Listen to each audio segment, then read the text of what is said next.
Hello everyone and welcome to today's webinar, EdTech Leadership for Better Schools, Leaders to Learn From.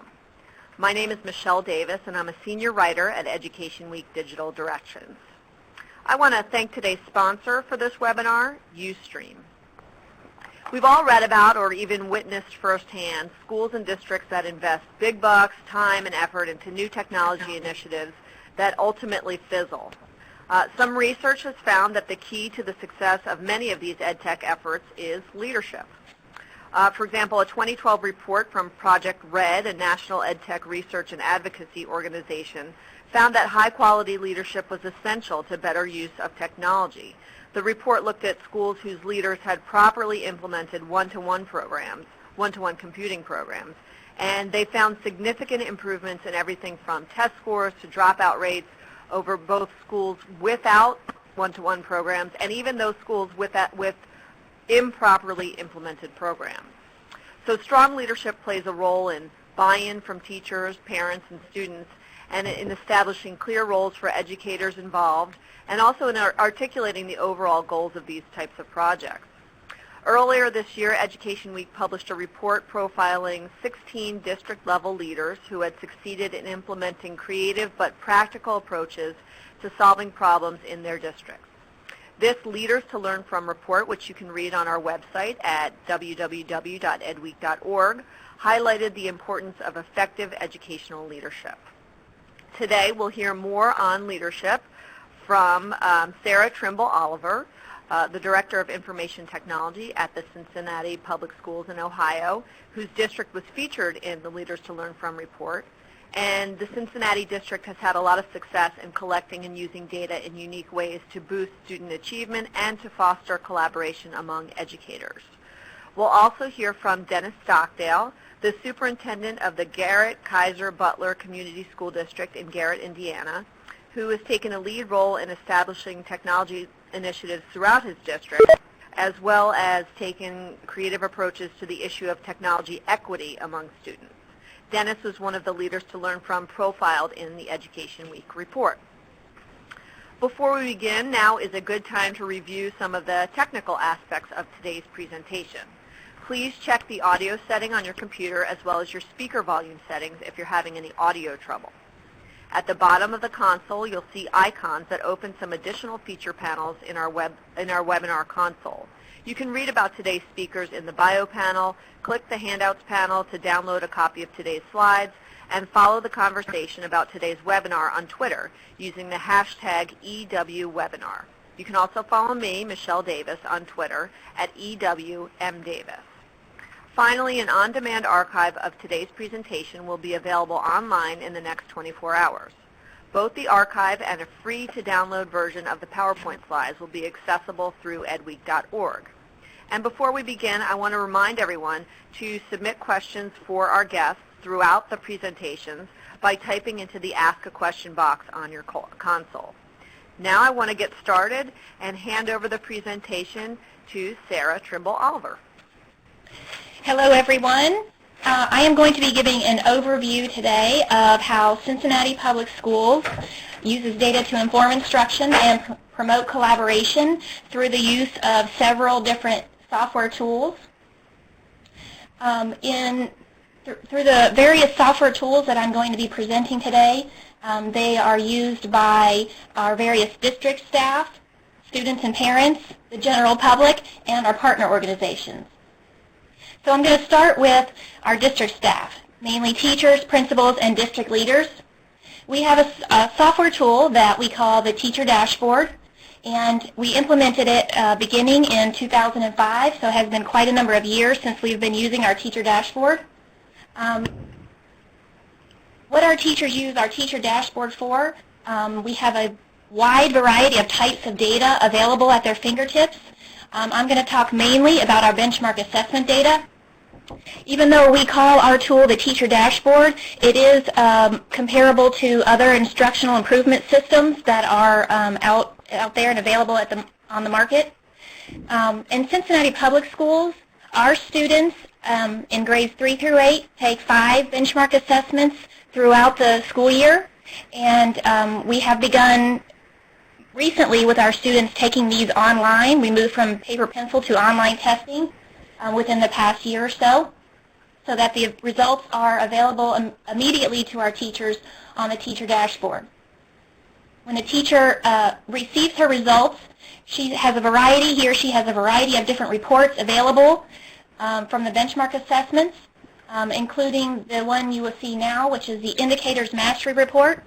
This is a very important report from the teacher dashboard, which allows the teacher to see right away, very quickly, which grade level indicators, Ohio grade level indicators, the class scored well on, and which the class did not score well on. It also allows drill down from here to see which items on the assessment were testing that indicator. And if a teacher scrolls down on this page, they will see the individual student groupings for each of those grade level indicators. So it will tell them which students were in the lowest level of mastery, which students were in the middle level, and which students were at the highest level of mastery. From that same Indicators Mastery page, teachers can click on a grade level indicator, say they choose the indicator that their class did the poorest on, and it will drill to a bank of model lessons and intervention strategies that the district has developed and included in this bank on the teacher dashboard that will help that teacher address the specific indicators that the data indicates that the class did the poorest on.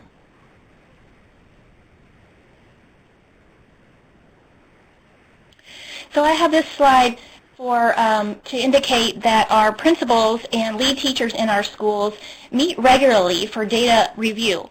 They have data rooms in which they are constantly looking at this benchmark assessment data from the students and discussing it and discussing what their plan will be to address the specific indicators that the data says need to be readdressed. The teachers also have available on the teacher dashboard an item analysis, which is just another example of a report that lets the teacher see which specific items on each test the class did the poorest on. They can drill to the individual item to see the item, and they can even put that up on the projector in their classroom to work through with the class as a whole what is the correct answer and why did so many of them perhaps choose the wrong answer.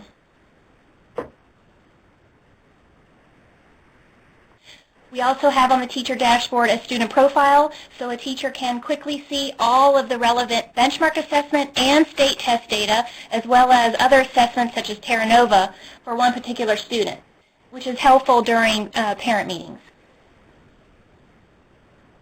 And the final example of a report that we have available on the teacher dashboard is the class profile report.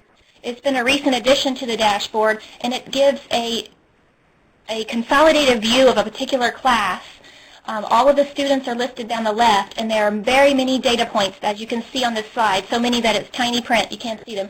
Many data points for each individual student, such as how many absences they've had, how many tardies, how many behavioral referrals, what their state test scores were, and what their benchmark assessment scores were, all consolidated into one report.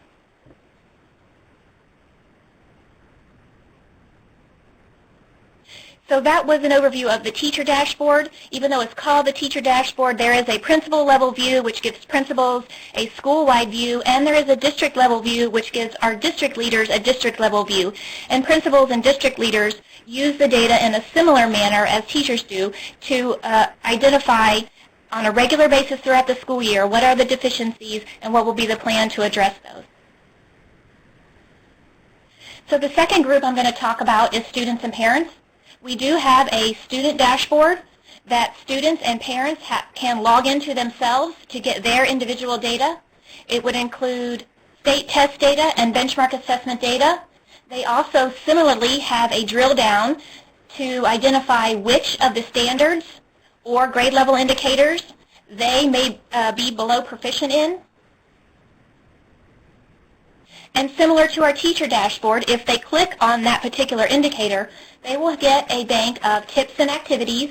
We are using tips and activities that the Ohio Department of Education had put out in their Parent Guide to Standards, which is it's just a parent-friendly description of what that particular standard might look like and how you can assist your own child with that particular standard.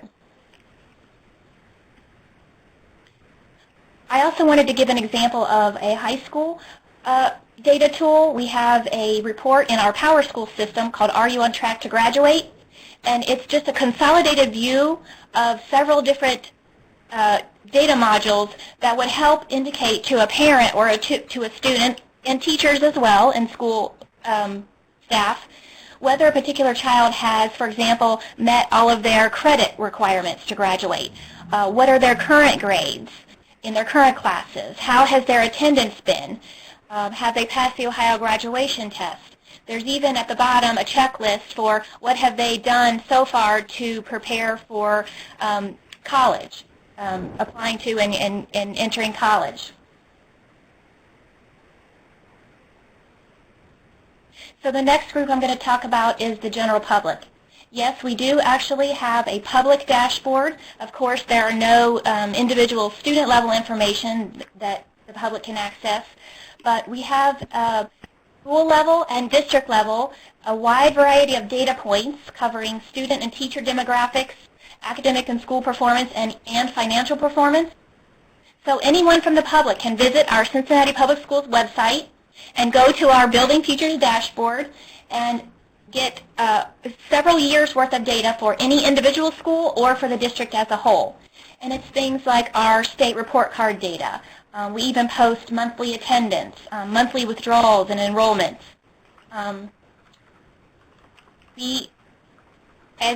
Like I was discussing with the teacher dashboard and the student dashboard, we can even drill down to individual standards level for any particular school to see that school as a whole was weakest on number sense in third grade math. And there are the same tips and activities that anyone in the public can drill down to see what could you do to address number sense at the third grade level. On that public dashboard, we do include our financial information in order to be transparent to our public and our taxpayers. We do post an updated live feed from our financial system as far as what our budget is by category and how much has been spent to that budget by category.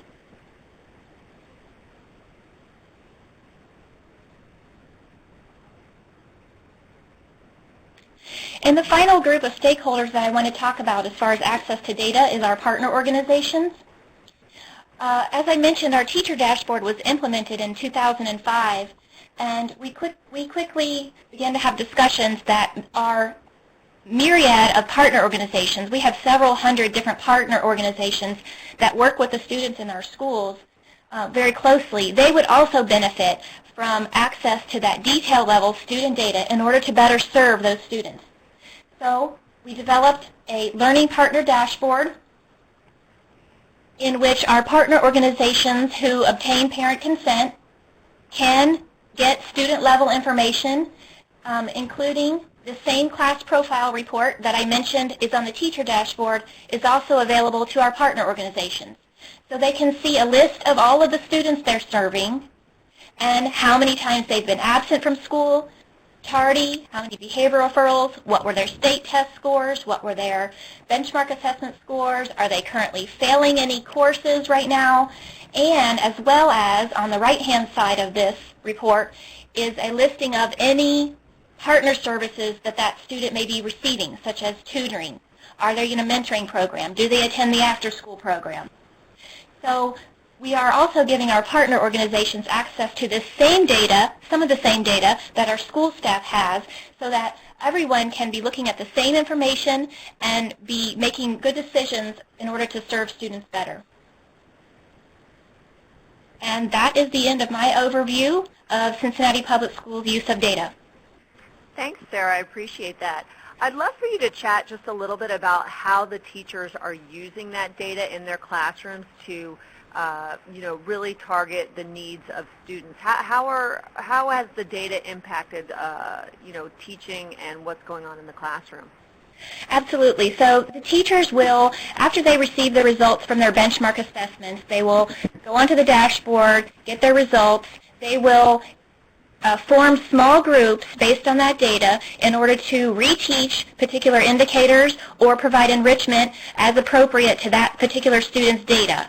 They have a built-in block of intervention time during their week in order to accomplish this reteaching or this intervention time of covering the exact indicators in which the data says need to be recovered. It's also the use of the dashboard and the use of the data is very much embedded in all of the team meetings and staff meetings.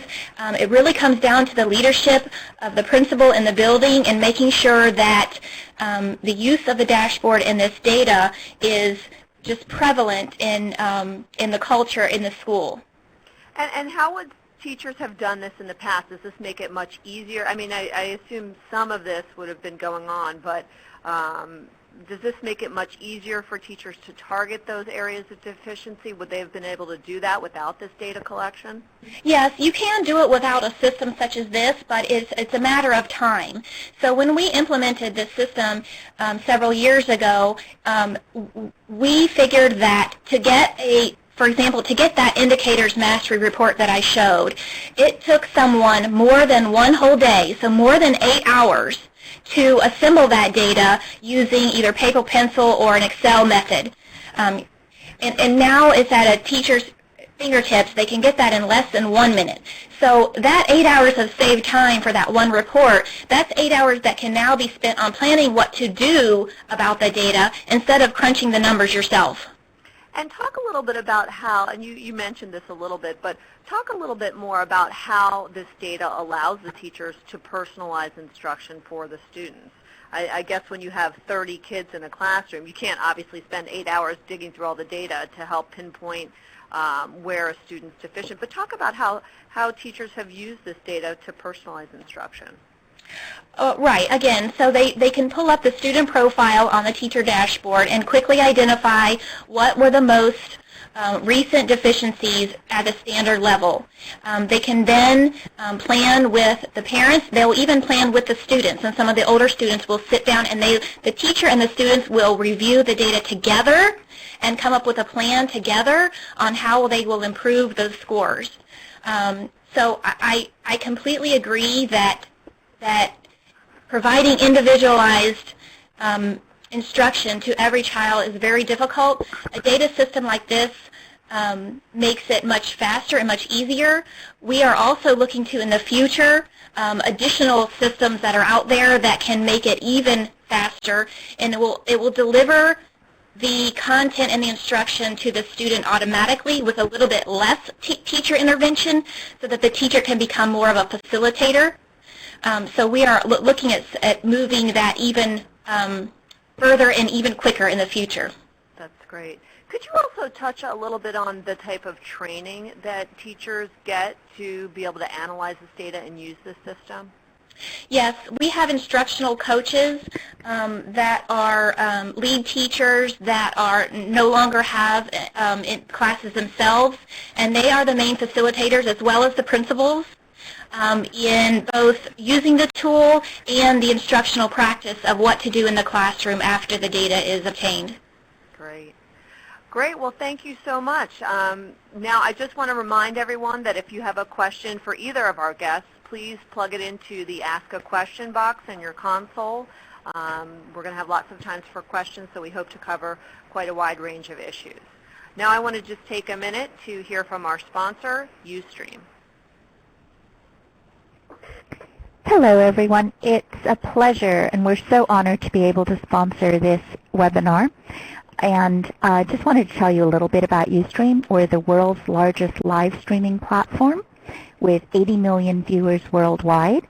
And we allow educators to connect with the community, with the parents, with students, in a really new and innovative way that engages your audience.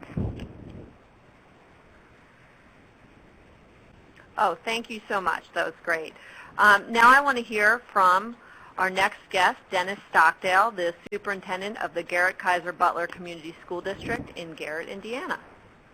Hi, thanks, Michelle, and appreciate the opportunity to be here to talk a little bit about digital devices and access to personalized learning. It's something that I've become very passionate about, and our district's becoming very passionate about. So I will begin here. Bear with me for a second. Sure. All right. Anytime we look at what kind of success there is, or we look at how we're going to select a device or do any kind of programming, I always like to look at creating a formula. What's going to work? The three components of the formula that we're using here at Garrett is, of course, the device. We're very in tune to access, and then we want to yield personalized learning. But I want to make sure that there's three things that we keep, a common theme that we keep throughout, or I keep throughout my presentation. Number one, we have to prepare kids for their future and not our past. I heard a speaker talk about that one time and really rang true. It's not about where we've been, but it's about where our students are going. We must make schools a place where students want to come, because if we don't, they're going to look at other choices. And the third one that's very, very important, I think, for us is it's not what technology you choose to use. It's not about the technology. It's how you're going to use the technology that matters. You can put expensive devices in the hands of kids and they become just gaming devices, and that's not at all a one-to-one initiative. The process of a one-to-one initiative is looking at personalized learning, and to be able to do personalized learning, you have to have a total change in pedagogy, and I'd like to talk about that a little bit more as I move through. Well, the first one I think a lot of people have a lot of questions about is how do you select that device? And there's a lot of different things to consider when you select a device. There's some pitfalls we hit, but in the end, making sure that the device you select is it's a local decision. You have to do that at the local level. There's factors that will decide decide whether you or what the device that you're going to choose. In other words, you may be in an area that's a huge PC area, and that may be the direction you go. We're an Apple school because that was the best device for us.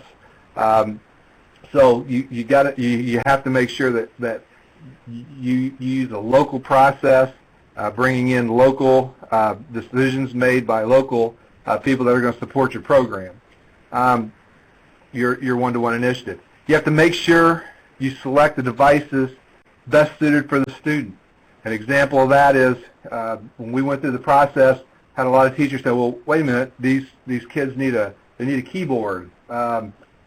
Well, maybe not necessarily, because we know that we have students right now that can text 50 words a minute with 2 thumbs. So as we brought that process, we wanted to make sure that we were selecting the devices that best fit the student, not necessarily the teachers. Whatever device your students have, we have to make sure that the teachers have the same device. The only exception to that is if you're a bring your own device corporation. And the reason you have to make sure that your devices mirror each other is because we still have a lot of teachers out there that need professional development in the use of technology, and what better way to have that consistency, because then students and teachers then can help each other. And one thing to keep in mind too, that we are not, eventually it's not going to matter what that device is eventually, because we're going to be doing everything out of the cloud. But to get started, to make it successful, you need to really pay close attention to what those devices are and make sure that the teachers and students have that, and have the professional development to make sure that they understand it, so it doesn't become just a gaming toy in the classroom. When we look at the device too, we look at the parents. The thing that I found, what parents want to know is they want to be kept in the loop, and the best way to keep them in the loop is constantly providing demonstrations in public places. The best salespeople that you have are the kids going home and talking about what they're doing with those devices in the classroom. And and the last part of the device selection in budget, to understand that, you know what, there's options that fit every school corporation in our country. There's options. A good example is the bring your own device. If nothing else, bring your own device, because I'm a firm believer that we have to have every student in our country. We want every student to have a device, have access to the internet, access to the web, and that yields personalized learning, which is going to show us the greatest the greatest benefit is going to show us is the growth in students, and we're finding that here at Garrett, and I'll talk about that in just a second.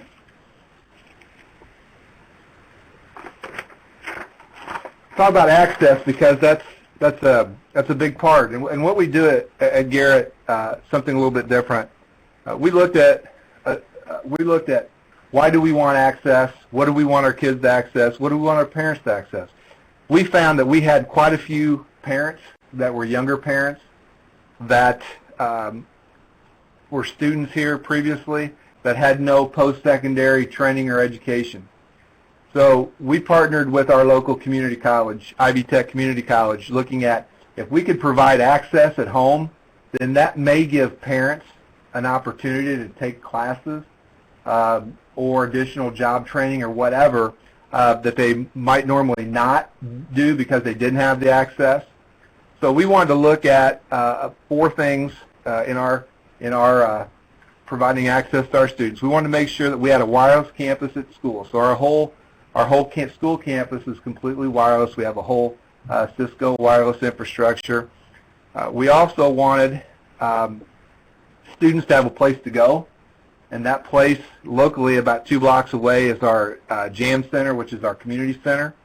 What we did is we ran a fiber tail back to our community center and put them on our network so that after hours students had a place to go, and if they have their device with them, they can continue to do work, continue to do some things there at the Jam Center, if it's after school care or what, but that would be there for them. Then we wanted to make sure that kids again had a place to collaborate. So the library is a place that already has a very robust wireless system. So we want to make sure we partnered with the library so that kids can take their devices there and use them inside the building. We've also looked at, we're opening our building up more in the evenings. We have a corridor that we just built with a construction of a new high school that we can leave open to about 10 o'clock at night where it's secured, where students can come in and set and do work, and it's we have that monitored for safety issues. And then the last thing is we looked at MiFi devices going home. We selected Verizon. We have about 120 MiFi devices going home. We give priority to our students that are on free and reduced that don't have connectivity. And then after those students, any student that doesn't have connectivity but does not meet the free and reduced standard can sign those out. And we keep those in our media center. And I can tell you that they're all checked out, and we're at a point where we're going to add additional MiFi devices. Because again, if our goal is personalized learning and meeting the needs of every one of those students, then we've got to provide, as a school, we've got to provide ways for them to connect. And then the other thing that we're doing new, we are this spring in the process of making our buses mobile hotspots so that our students on their way home can log in, do their schoolwork if they needed to, and also on extracurricular trips that our students take, then they're able to work as well. Oh, Dennis, let me interrupt you for 1 second and ask you, I have a couple of questions for people who wanted you to explain what MiFi is. Oh, I'm sorry. Verizon MiFi, it's a mobile hotspot that connects to the internet through the Verizon network. So when students are off campus, those students off campus, they don't have internet access at home. They just link into their Verizon MiFi hotspot, and they have internet on demand wherever they're located. And our goal was then for our parents that may want to take classes at our local community college. This gives them an avenue to maybe take some online courses or training as well. It's that partnership, trying to build that community. Because, in Garrett, Kaiser, Butler Community School District, we've got to really bring out, because we have a large percentage of free and reduced families and kids, but we have to really bring out that community and be a part of the community, development of our community. And what better way is to also meet the needs of some of our parents as well. But that's what the MiFi devices do in ours. And again, and really, when I look at the MiFi devices, and I think about the MiFi devices, if we can concentrate on connectivity and connecting students, there are ways for us to do that.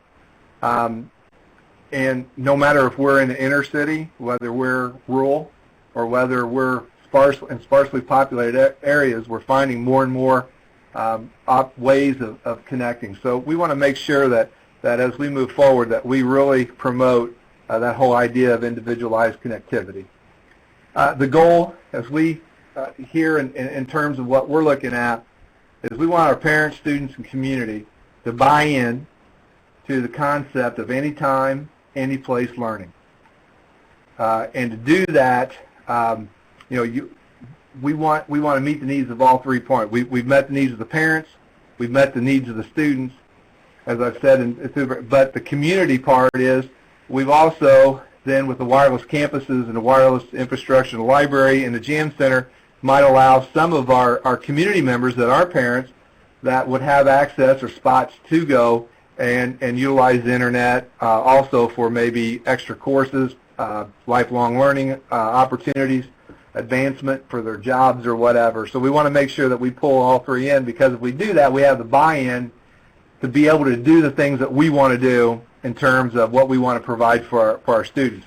One of the things that I had that came up early on when I started talking about devices, and I had someone tell me, and use the example of a neighboring school district that's very affluent, and they said, this isn't such and such school district. And my response back was, but does that mean that our kids don't deserve the same resources that the kids in the very affluent area?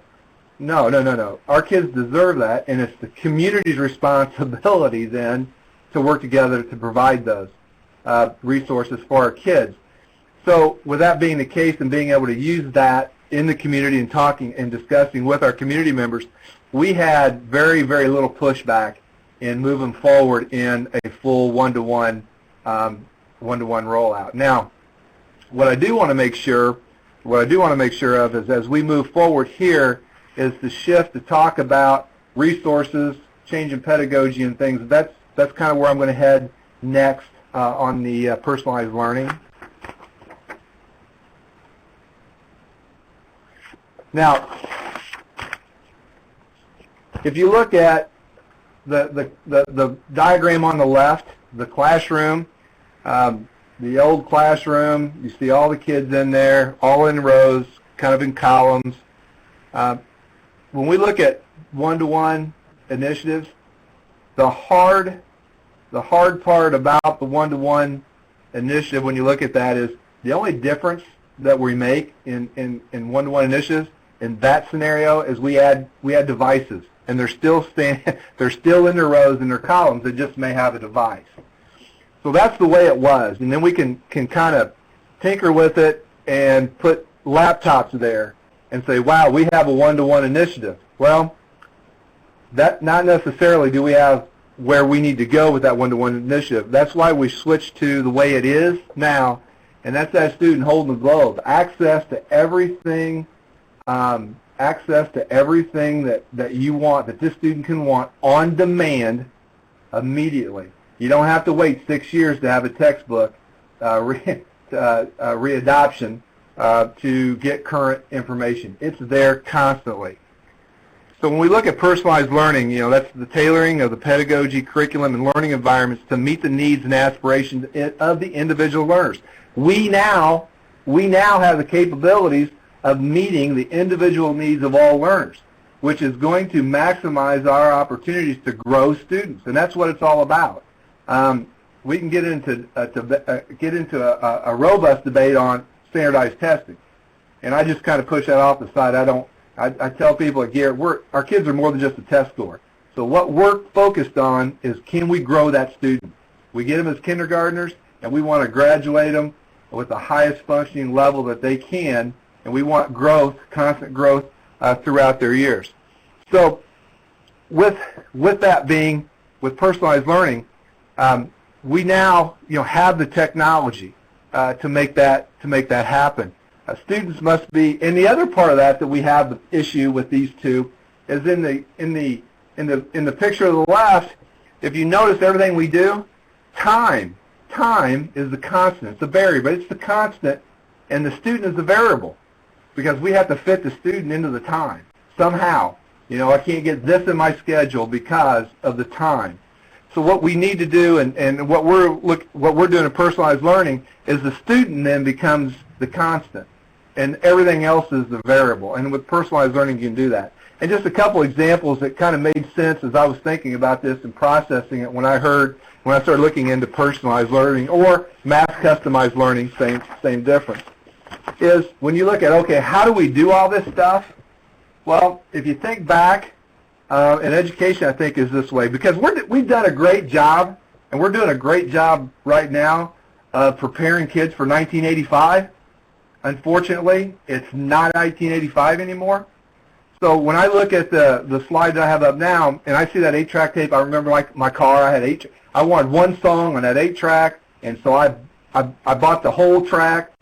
I didn't want to hear 7 songs, just that one, but I had to have the 7 songs. To now, there's the iPod that's customized and personalized the music, where I can have thousands and thousands of songs that I'm interested in. I don't have to, I can weed out the stuff that doesn't interest, or the things that I don't need or I want to need, and I can slide it over here to what I want. And also, when we look at books and what Amazon's done to the books, we have the book, but in Amazon, we can load the books digitally, but also it gives us down the bottom, hey, if you like this book, read this, this, and this. And that's kind of what personalized learning is. When you've done this outcome, or you like this outcome, or you finish this outcome, then you may look at this, this, and this.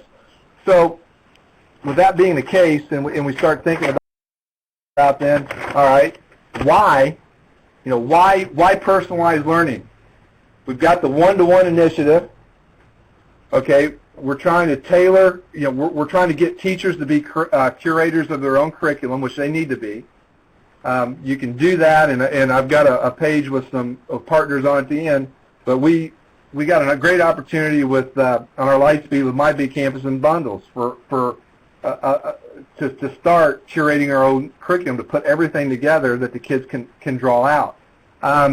But we can customize learning to meet the individual needs of each student. It provides learning opportunities that sync with the learner's most effective learning styles. When you go into a classroom, and I'll talk just a little bit briefly here in a minute about what it looks like in a personalized learning classroom, but when you see that, it's not every student on a computer at one time. You can have students working in small groups. You can have students working in small groups with the iPad, or you can have all the students working individually on something. So it's a myriad of things, but every learning style, what's effective to that student is what they get. It organizes students by learning outcomes, not by ability. We're not talking about ability grouping. We're talking about outcomes. What does this student need to learn? What's their outcome? Think about the classroom where if you know how to solve polynomials, and I don't, but for 2 weeks I've got to sit there and listen to the teacher teach us about solving polynomials, because you have to cover that at that time. Whereas if we're personalizing the learning, then that student that's studying polynomials, that already understands it, they need to be doing something else. They need to be moving forward as I'm learning so I can move forward. So we're not putting every student at the same rate in education, because when you do that, you have no opportunities for growth. And the idea with one-to-one initiatives coupled with personalized learning is growing students. The other thing is allows the learner to study and learn skills and concepts using content that is relevant and interesting to them.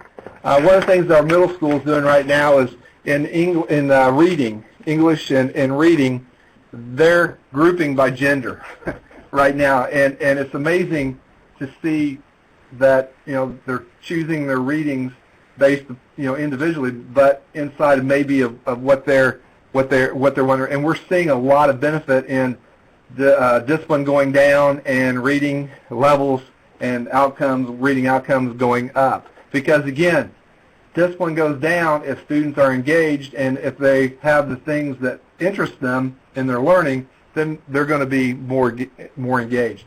But the other part of this, then, when we look at is how do we do this, in a community? And that's the tough piece if you don't have a one-to-one and you're just now looking. But again, as I said earlier, you share and discuss with the school board and staff. You can just keep throwing it out there. You engage the community in the debate.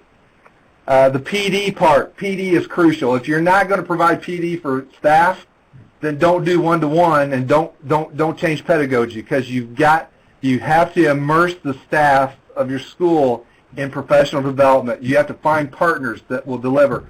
What we do is every spring we survey our staff on PD, and especially in direction of technology. What are the things? What are the areas you want? And then we take the summer and build professional development, build a workshop or our own little conference for our teachers based on what the survey tells us that what they need. We just don't get a bunch of canned things, bring it in and force our teachers, because it doesn't work. They have to be able to identify locally. You have to, you can't. You have to get there. You have to be there when you look at leadership, and that's the key. As I told our staff when we started this, I'm there. I got there, and I had to get there first, but I'm there. But I understand that you're not quite there yet, so I need to help provide you the information and the resources for you to make decisions to get there. The biggest step we took was doing away with textbooks, getting over that hurdle that you don't need a textbook, and it's okay for teachers to create their own curriculum, to curate their own curriculum. They don't have to follow a book.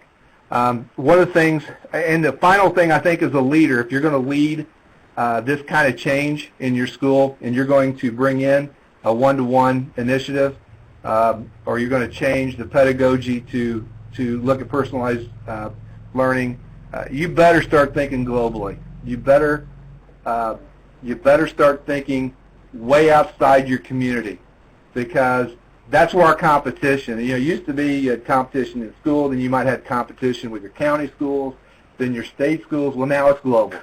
And so we have to provide an environment for our students to be successful in competing globally for educational opportunities in school and also in jobs.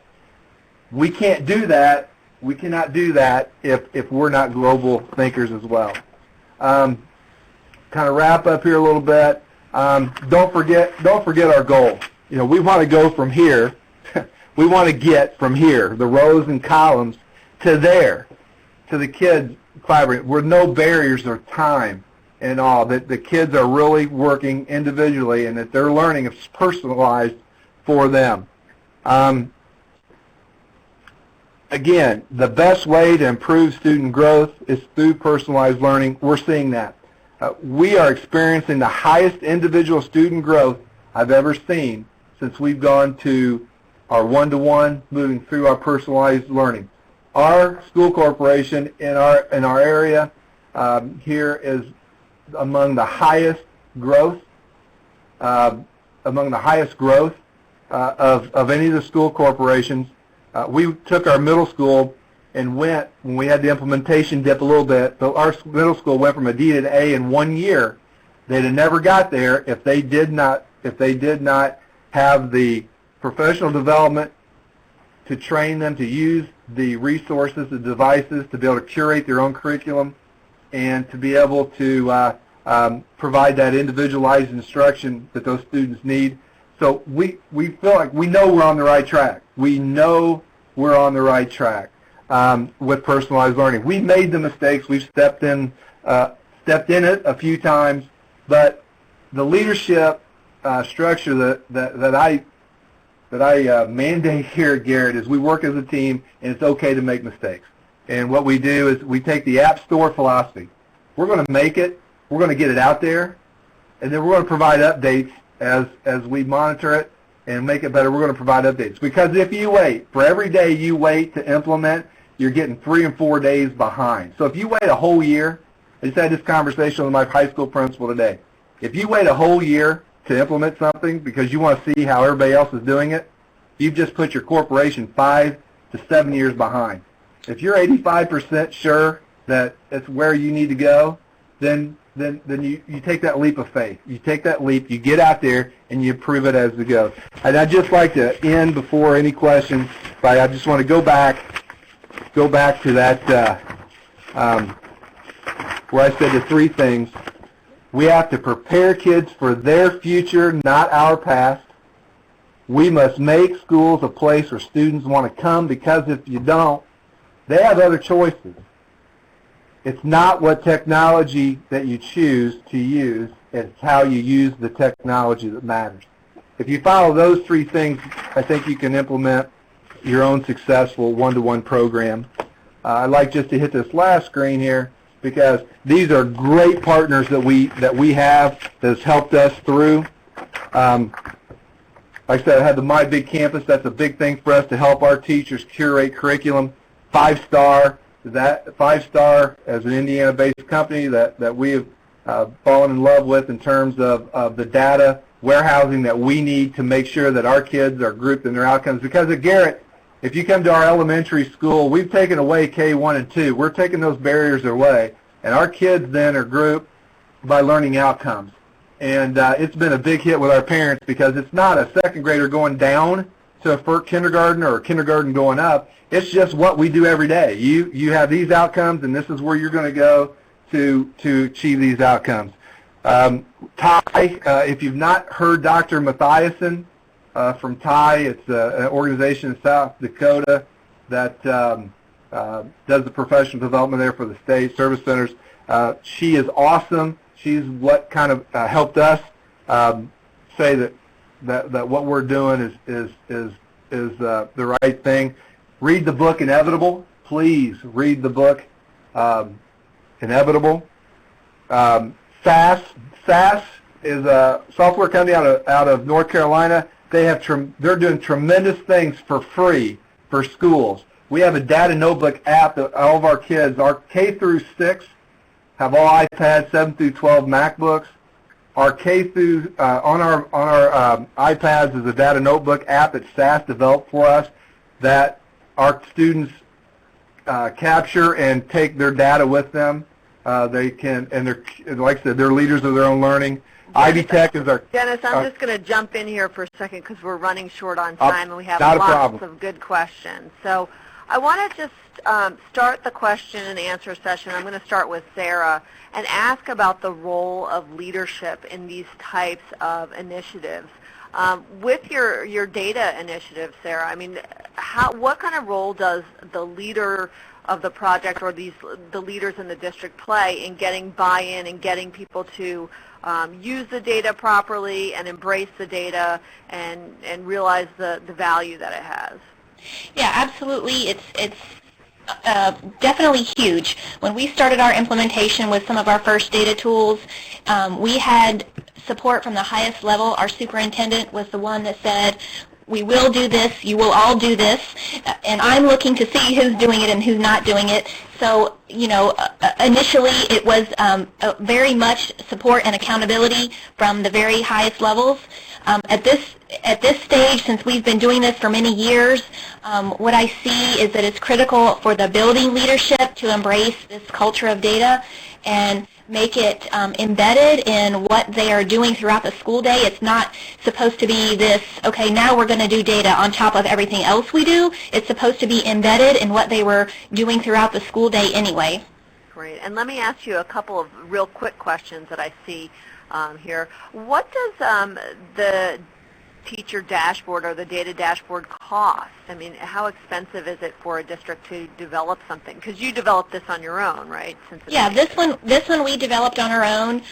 We had the internal resources at the time that could be dedicated to it. It took probably about 4 months of development time at that time. Of course, it has grown since then.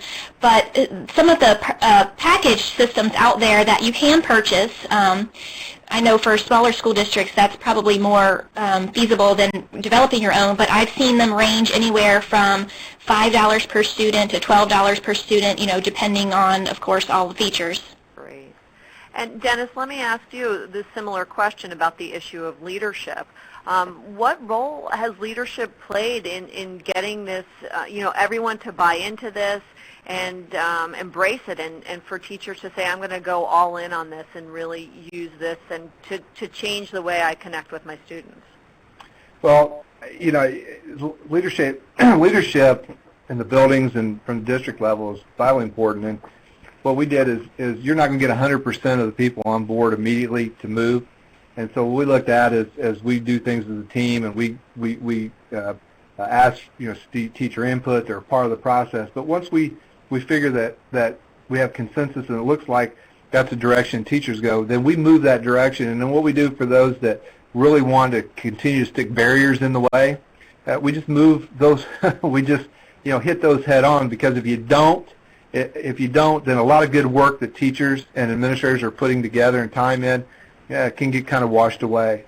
So it's very important that you have that leadership structure, that when you get in and everybody's ready to go, you move forward and not show any kind of chinks in the armor, so that those things can move through. And then the buy-in comes, because maybe what I've seen and I've experienced, that when you have change and the unknown, and that's where people are very reluctant, because of the unknown. Once they see it working, man, I've seen some teachers that probably could have been moved on, reinvent their careers, and they're just becoming awesome staff. And what kinds of devices are you using? A lot of people want to know which devices you've chosen.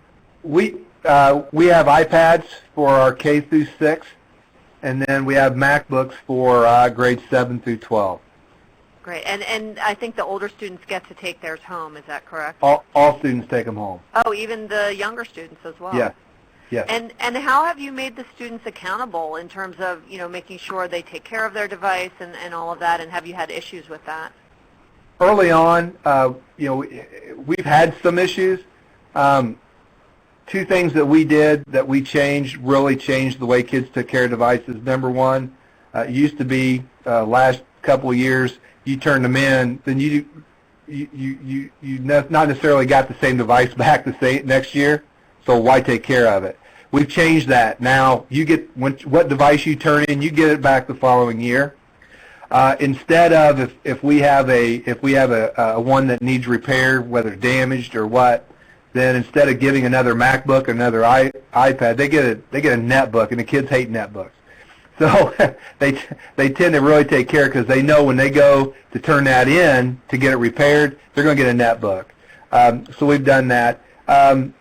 We've got we didn't get cases right away, so we need to do that. So my advice, and I tell you, I don't know if I hit on that earlier, the discipline in our school has changed. We've got in our high school, about 92% of our high school students have not had a discipline referral all year long. Wow, that's pretty impressive. I could not say that 3 years ago. Wow. I bet you about 80% or so had something, and most of it then was insubordination, those things, refusing to do work. Now, our biggest one is tardies to class. Wow, that's great. In between. So by doing that, and the kids see that the benefit, they are pretty much taken care of. But you are going to have damage. So my advice is make parents or really ask parents to do the insurance policies for their devices, cases for their iPads if they're doing that, and good cases or good bags for their MacBooks. Sarah, let me ask you, you mentioned this whole setup of data rooms with teachers. Can you kind of elaborate on how those data rooms work and sort of what teachers do in them and how they use the information that's discussed? Sure. So teams of teachers have their regular team meetings in these data rooms, and they, even though we have this great software tool, they actually do print out printed data cards and hang them up in on the walls in little pockets to help guide the discussions about which individual students have been making progress. They will actually move them up or down on the data chart depending on their most recent benchmark assessment scores. They will discuss in their teams and with their coaches and with the principals what are the plans when they go back to their classroom, which standards are they going to reteach to which students, how are they going to do that, how are they going to fit that into the day, into the day time-wise, and when that will be done. That's great. And you also mentioned the whole aspect of sharing information with partner organizations. Has that created any issues with privacy or things like that? Well, it's a huge issue, and it still is a very big headache for all of us involved. And we have to make sure that we are compliant, and we have to make sure that we are doing this ethically. But we do require parental consents for all of our partners who have access to the system, and those are refreshed every year. So that covers some of those privacy issues. It does, and in addition, we have to have verbal discussions and meeting with those partners about, non-redisclosure. Just because they have access to the data does not mean they are allowed to share it or redisclose it to anyone else. And those take verbal conversations, because even though they sign legal confidentiality documents, those are written in legal language, and sometimes people don't read them or it's not clear. So it takes ongoing discussions and reminders.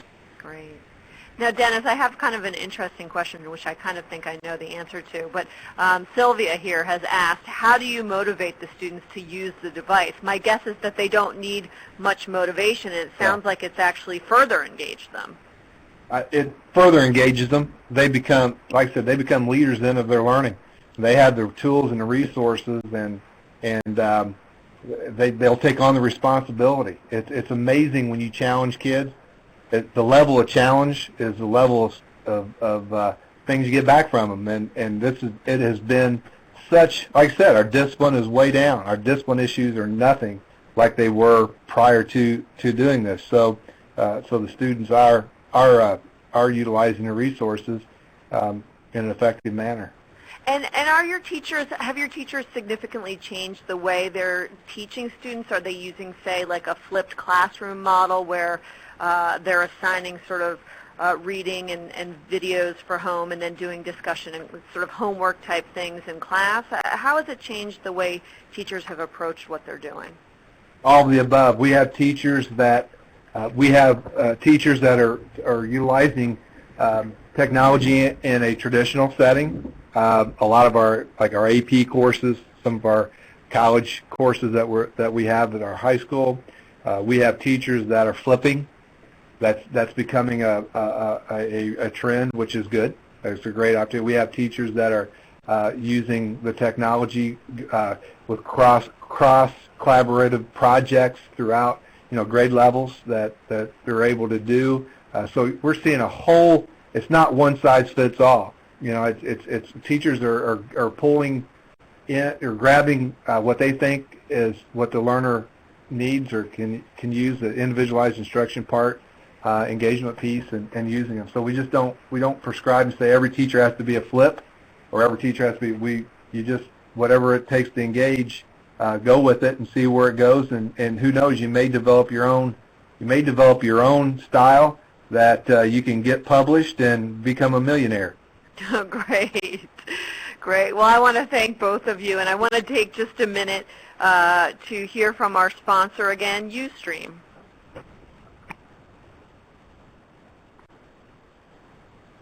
Well, maybe our sponsor is not available at the moment. So we are going to wrap up, and I want to say a big thank you to Dennis and Sarah for their great information. And I want to remind all of you out there that if you'd like to watch today's presentation again, an on-demand archive will be made available through edweek.org within the next 24 hours. You can also visit edweek.org to read the full Leaders to Learn From report. It has lots of interesting information on a wide variety of topics, including education technology. And you can read a lot of other articles about school leadership and many other issues at edweek.org as well. If you want to know more specifically about educational technology, you can check out EdWeek's technology publication, Digital Directions, at digitaldirections.org. And you can follow me on Twitter at EWMDavis, where I tweet about everything from social networking in education to flipped classrooms, the use of mobile devices, and lots of other ed tech things. Again, I want to thank Dennis and Sarah for their great presentations, and I want to thank all of you out there for the great questions and for participating. Goodbye.